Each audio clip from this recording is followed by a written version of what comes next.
Good day guys! Kain muna tayo sa Cocina de Cavite. Located lang siya sa 1019 Manila, Cavite Road, Santa Cruz, Cavite City. Bali, malapit lang siya sa Mina de Oro. Paglagpas lang sa Cavite City. Bali, ang sisling nila 99 lang. Bago yung T-bone, 149. Bali, tuwing Sunday, meron din sila isang buong lechon.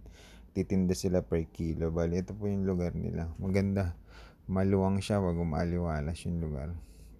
Maraming makakain sa loob. Bali, yung order ng asawa ko, chicken, sisling. Bali, 2 pieces siya, 99 lang. Unlimited rice. Bali, sa anak ko, T-bone steak, 149. Only rin yung rice niya. Bago sa akin, dinakdakan.